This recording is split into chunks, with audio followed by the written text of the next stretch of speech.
Imagina que caminas por el pasillo de tu propia casa a las 3 de la mañana. Todo parece estar en orden.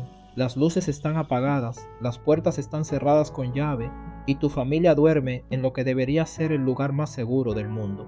Sin embargo, hay una pesadez en el aire que no puedes explicar, una tensión invisible que parece filtrarse por las grietas de las paredes.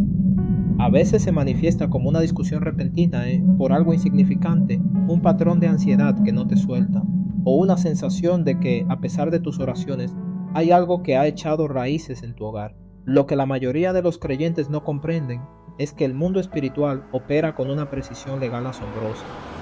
No se trata solo de una batalla de poder, sino de una batalla de derechos.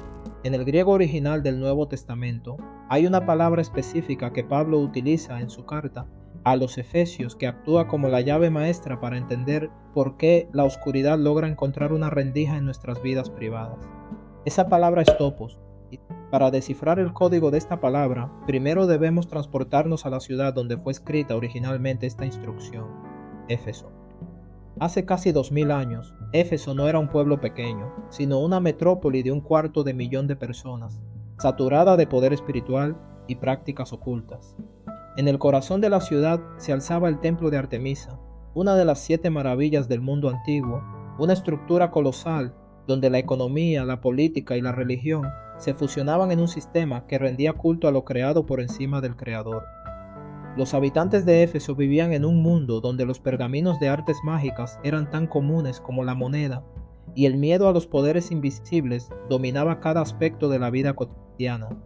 Cuando Pablo llega a esta ciudad, no ofrece simplemente una sugerencia teológica, sino que sacude los cimientos de su identidad al enseñar que hay un solo Señor sobre todas las cosas visibles e invisibles. El impacto fue tan real que los nuevos creyentes quemaron públicamente sus libros de magia, valorados en una fortuna de 50,000 piezas de plata, renunciando a todo derecho legal que la oscuridad tuviera sobre ellos.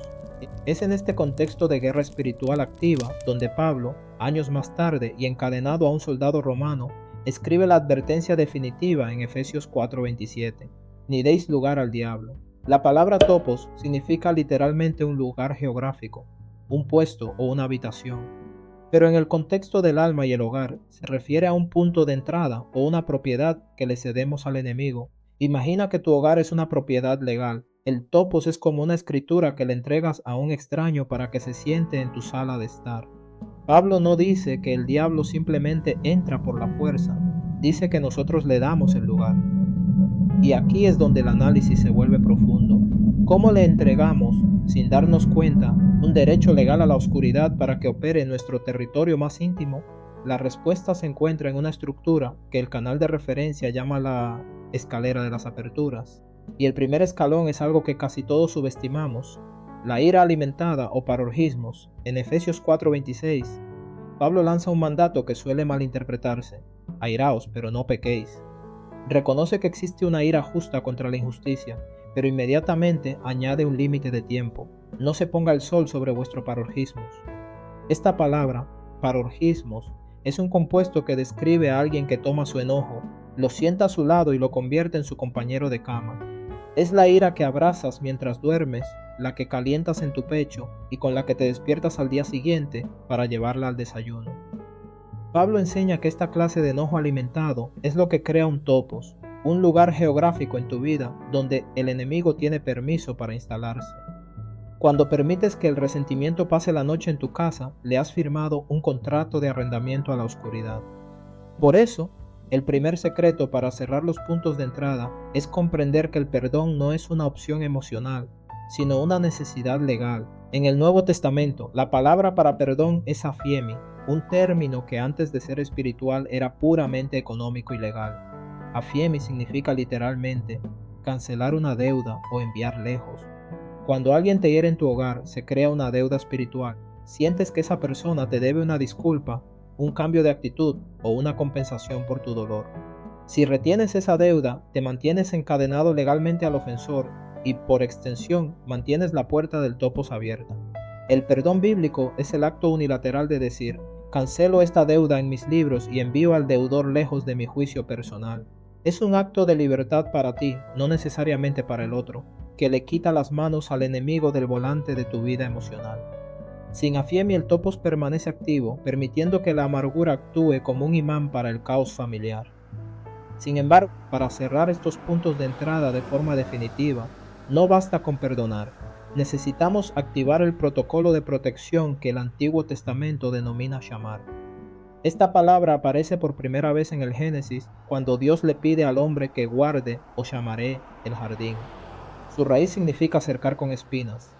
Imagina a un pastor en el desierto que para proteger a sus ovejas durante la noche, construye un seto de arbustos espinosos tan denso y entrelazado que ningún depredador puede atravesarlo sin sentir dolor. Este es el shamar de Dios, una protección activa, no pasiva. El Salmo 121 declara que el shomer de Israel, nuestro guardián, no se adormecerá ni dormirá. Él es quien construye ese cerco sobre nuestro salir y nuestro entrar. Activar este cerco en el hogar requiere que nuestras palabras dejen de ser podridas o sapros, como algo que se ha dejado fuera y se ha descompuesto, y se conviertan en palabras que impartan gracia, sellando las grietas del seto espiritual. Este cerco se debilita cuando permitimos que el orgullo o la autosuficiencia tomen el control. El orgullo es, según las fuentes, el pecado más peligroso porque tiene la capacidad única de convencerte de que no lo tienes mientras dirige cada una de tus acciones.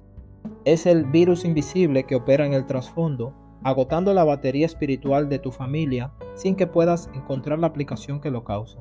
Lucifer cayó porque dijo 5 veces, yo subiré, poniendo su voluntad por encima de la de Dios. En contraste, el secreto de un hogar blindado es el descenso, la humildad que dice, como el publicano en el templo, Dios, ten piedad de mí. Cuando reconocemos nuestra necesidad absoluta de Dios, cerramos el topos de la soberbia, permitiendo que la presencia de Dios llene lo que antes ocupaba nuestro ego. Dios no puede llenar un recipiente que ya está lleno de sí mismo. Solo lo que está vacío puede ser inundado por su pleroma o plenitud. Para entender cómo se ve esta protección en la práctica, debemos mirar hacia atrás, al modelo original del rescate divino, la Pascua o Pesach. En aquella noche en Egipto, el juicio no pasó de largo simplemente por casualidad. Se detuvo ante las casas que tenían una señal específica, la sangre del cordero en los dinteles. La palabra hebrea Pesach no significa solo saltar, sino que conlleva la imagen de un Dios que se cierne, que sobrevuela y protege activamente la entrada. Cuando aplicamos los principios de Dios en nuestro hogar, no estamos usando un amuleto, sino que estamos estableciendo una identidad de redención que la oscuridad está legalmente obligada a respetar. Jesús, nuestro Cordero Pascual, no solo murió para salvarnos del pecado, sino para destruir el sistema legal de hostilidad que nos mantenía separados de la paz de Dios. Sin embargo, un error común es pensar que cerrar la puerta es un evento de una sola vez. La parábola de las 10 vírgenes nos enseña una lección brutal sobre la retención y la preparación constante. Las 10 tenían lámparas, o mejor dicho, antorchas llamadas lampus, que eran visibles y públicas, pero solo 5 tenían aceite en sus vasijas personales. El aceite representa la relación íntima y continua con el Espíritu Santo, algo que no se puede pedir prestado ni transferir en el momento de la crisis. Puedes vivir en un hogar cristiano, ir a una iglesia bíblica y tener una antorcha que todos vean, pero si no estás cultivando el aceite en lo secreto a través del Kava, el entrelazamiento diario de tu debilidad con la fuerza de Dios, tu luz se apagará cuando llegue la medianoche. El secreto para mantener los puntos de entrada cerrados es el mantenimiento diario del aceite a través de la oración y la palabra, asegurando que la llama de la presencia de Dios sea tan brillante que no deje rincones oscuros donde el enemigo pueda reclamar un topos. Esto nos lleva a la importancia de la palabra hablada en el hogar, el dvar. En el pensamiento hebreo, una palabra no es solo una ráfaga de aire, es una sustancia, un evento, una cosa creada. Cuando Dios dijo haya luz, su dvar produjo la realidad que describía. Del mismo modo, las palabras que declaramos sobre nuestro matrimonio, nuestros hijos y nuestras finanzas no son neutrales, son de naturaleza creativa o destructiva. Si tus palabras en el hogar son sapros, podridas, estás entregando materiales de construcción a la oscuridad para edificar un fuerte dentro de tus paredes. Pero si tus palabras son el dvar de Dios, estás estableciendo una catedral de pensamiento que blinda tu hogar. Las promesas de Dios no son deseos, son realidades sólidas sobre las que puedes apoyar todo tu peso. Incluso cuando nos sentimos agotados y el miedo al futuro intenta forzar la puerta de nuestra mente, el protocolo de Elías nos ofrece una salida. Después de su gran victoria, Elías colapsó bajo un árbol, consumido por la ansiedad y el deseo de rendirse. Dios no lo reprendió por su falta de fe, le dio pan y descanso. A veces, cerrar un punto de entrada legal significa reconocer que somos seres humanos limitados que necesitan sueño, alimento y el consuelo de Dios. Ese Naham que significa respirar profundamente de nuevo. Dios es el Padre de toda consolación que se sienta en el borde de nuestra cama en medio de la noche y respira con nosotros hasta que nuestro pulso se calma y el miedo pierde su autoridad. Para blindar definitivamente tu hogar, debes vestirte con la panoplia o el equipo completo de Dios. Pablo no inventó estas piezas mirando solo al soldado romano que lo custodiaba. Estaba citando al profeta Isaías, quien describió a Dios mismo poniéndose la justicia como coraza y el casco de la salvación para defender a su pueblo. Cuando te pones la verdad como cinturón y la fe como escudo, no estás usando un disfraz religioso, y estás usando el equipo del rey. El escudo de la fe, en particular, es lo que apaga los dardos de fuego del enemigo, esos pensamientos intrusivos y mentiras que intentan quemar el cetro protector de tu hogar. Y la espada del Espíritu es la rema, la palabra específica de Dios hablada para el momento específico de tu batalla. No peleas con tu propia astucia, sino con lo que Dios ya ha dicho. Y finalmente, recuerda que tu hogar tiene un plano arquitectónico original diseñado por el maestro arquitecto antes de que nacieras. Eres su poema, su obra de arte, y tu familia ha sido creada para caminar en propósitos que Él ya preparó de antemano. Si a lo largo de los años se han levantado muros de hostilidad, silencio o amargura que no estaban en el diseño original, Cristo es el que tiene el poder de derribar esos ladrillos añadidos y dejar que la luz inunde de nuevo las ventanas. Tu identidad y la de tu familia no es algo que tengan que fabricar desde cero, es algo que deben descubrir en el Serrar. Los puntos de entrada legales de la oscuridad no es un acto de miedo, sino un acto de autoridad basada en la identidad. Es levantarse cada mañana y decir: en este hogar no hay topos para la amargura, porque hemos cancelado las deudas a través de la fieme. En este hogar hay un cerco de Shamar porque nuestras palabras son vida, y en este hogar el aceite no se agota, porque nuestra fuerza está en el Kaba, entrelazada con la fuerza de aquel que nunca duerme.